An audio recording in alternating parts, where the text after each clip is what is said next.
নবীজি বলেন সালাসু দাওয়াত, তিনটা দোয়া, ইস্তাজাবু লাহুন্না, এই তিনটা দোয়া কবুল হয়, লা শাক্কা ফিহিন্না, কোনো শক নাই, শোভা নাই, সন্দেহ নাই।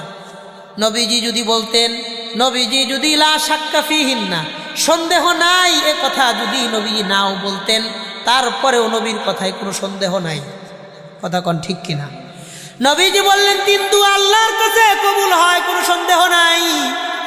এক নম্বর দাওয়াতুল মাজলুম, কোনো ব্যক্তি যদি কারো জুলুমের শিকার হয়, অন্যায়ভাবে কাউকে কেউ আঘাত করতেছে, ওই মাজলুম ব্যক্তি যদি আল্লাহর কাছে হাত তুলে দোয়া করে, ওই ব্যক্তির দোয়া আল্লাহ কবুল করে। কারণ কাউকে যদি শক্তি দিয়া থাকে, ওই ব্যক্তিকে শক্তি দিছেন কে? ওই ব্যক্তিরে যদি শক্তি না দিয়ে থাকেন, দুর্বল বানায় থাকেন, ওই ব্যক্তিকে দুর্বল বানাইছেন কে? তো আল্লাহর দেওয়া শক্তি নিয়ে আর একজনের উপরে জুলুম করবেন, বলেন ওই দুর্বলের আল্লাহ আছে না? না, শক্তি তো আপনাকে আল্লাহ দিছে, আল্লাহর দেওয়া শক্তি নিয়ে বান্দার উপরে জুলুম করবেন, ওই বান্দারও আল্লাহ আছে। কথা বলেন ঠিক কিনা?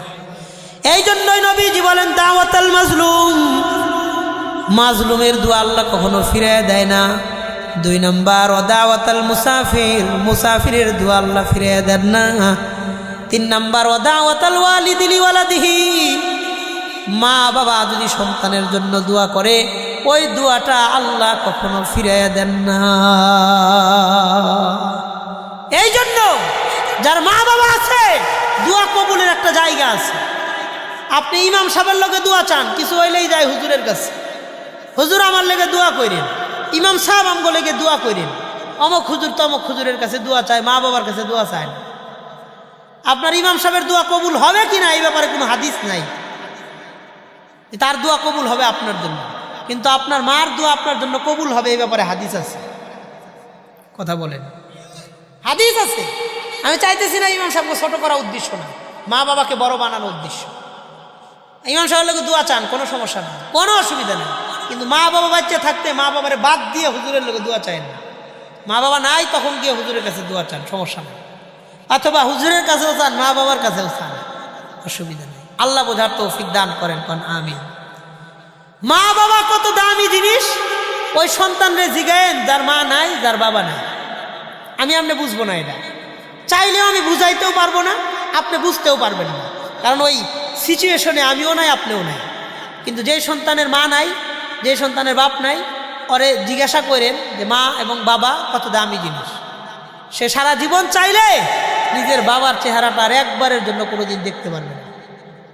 সারা জীবন 50-60 বছর দুনিয়ার বাইচা থাকলে একবার নিজের মা রে একটাবার মা কয়া আর ডাক দিতে পারবে না। একবার শুধু মা রে একটাবার মা কয়া ডাক দিবে পারবে না।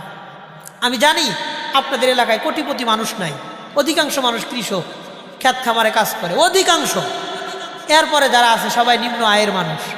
আপনারা চাইলেই মা বাবার যে দামি দামি ফ্ল্যাটে রাখবেন, বাসা বাড়িতে রাখবেন, পারবেন না। আপনি চাইলেও পারবেন না, তো করবেন কি? অন্তত চেষ্টা করেন মা বাবারে কোনোদিন কষ্ট দিব না, বলেন ইনশাআল্লাহ। কারণ আপনি সন্তান হইয়া মা বাবারে কষ্ট দিবেন, অতটুকুন কষ্ট দিয়েন যতটুকু আপনার ছেলের কাছ থেকে আপনি সহ্য করতে পারবেন। কারণ আপনি ছেলে হইয়া মা বাবার মনে কষ্ট দিবেন, আপনারও তো ছেলে সন্তান আছে। কথা বলেন, আছে, আপনারও ছেলে সন্তান আছে। এই জন্য এখন হয়তো আপনি পারতেছেন না, আপনার টাকা পয়সা নাই, অথবা ইনকাম কম, মা বাবারে পালা লালন পালন করা, খানা খরচ দেওয়া, ভরণ পোষণ দেওয়া কষ্টকর।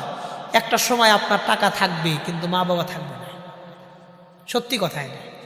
অনেক মানুষ আফসোস করে বলে, আফসোস করে বলে হুজুর জীবনে বুঝি নাই, যে সময় বোঝা দরকার ছিল ওই সময়টা বুঝি নাই।